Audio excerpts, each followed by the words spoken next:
Alright, so I'm over at the Gold Standard now. This is a project of the Lerman Institute. For those of you who don't know, Louis Lerman, he's part of the Republican Party. He's a huge advocate of the Gold Standard.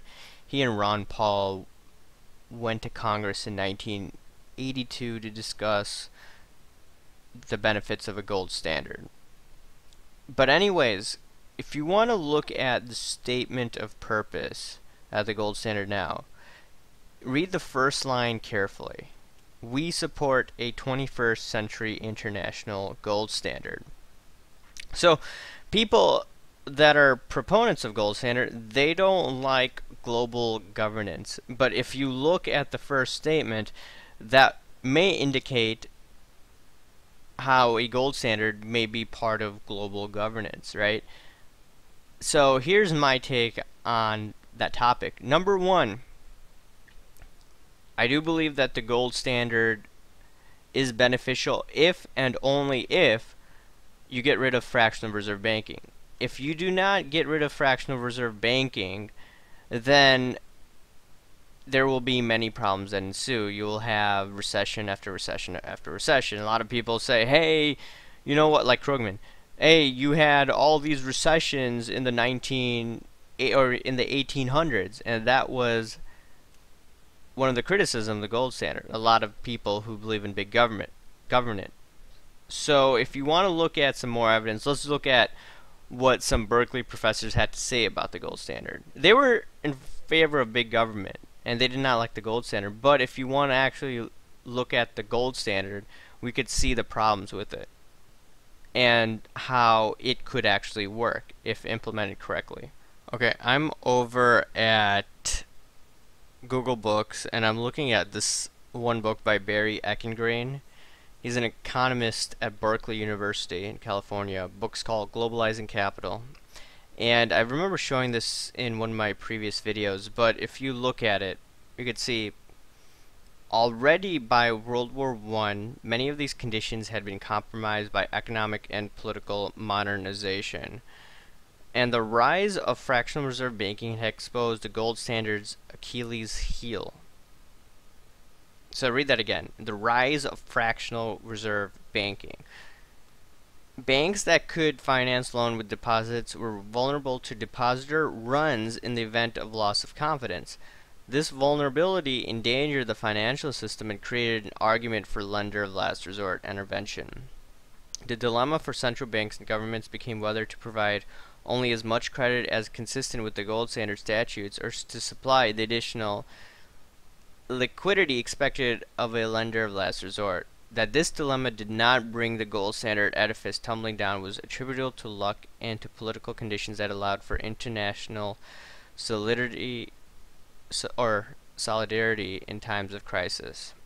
So there you go. The author mentioned one of the shortfalls of the gold standard was fractional reserve banking, but I would argue that fractional reserve banking was a shortfall to all banking systems. You could go back in the day, thousands of years. That's a problem. And there have been banks where you got rid of fractional reserve banking, the bank had no issues whatsoever.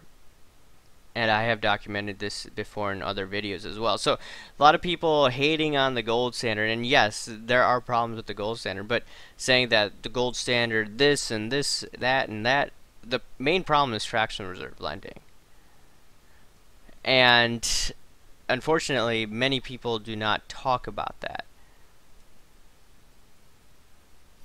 Okay, so now going back to the gold standard now. So let's look at this again. We support a 21st century international gold standard. A lot of people in this camp don't like global governance, but based on the sentence, you do see that.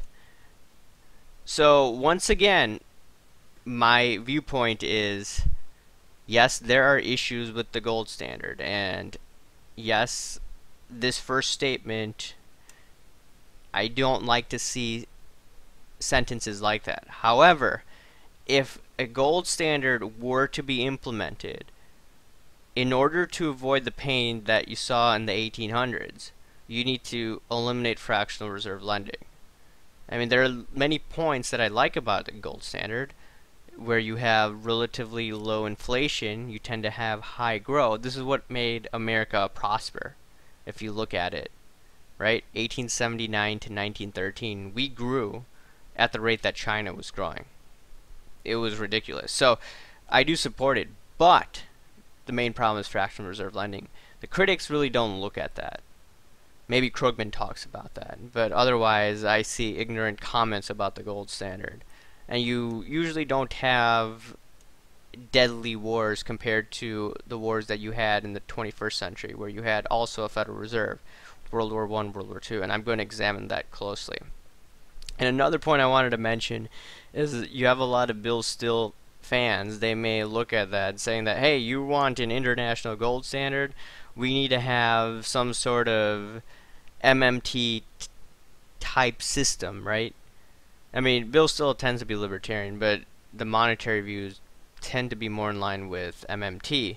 Regardless of that fact, the main issue is fractional reserve lending. You get rid of fractional reserve lending,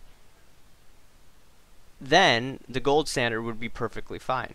I mean, yes, there are shortfalls, but you wouldn't have this boom-bust cycle. That's the issue, right?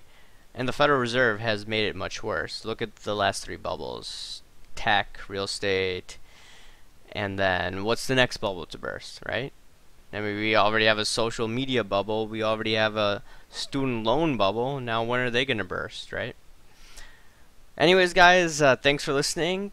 Leave your comments below. Happy Labor Day, and I'll talk to you later. Bye.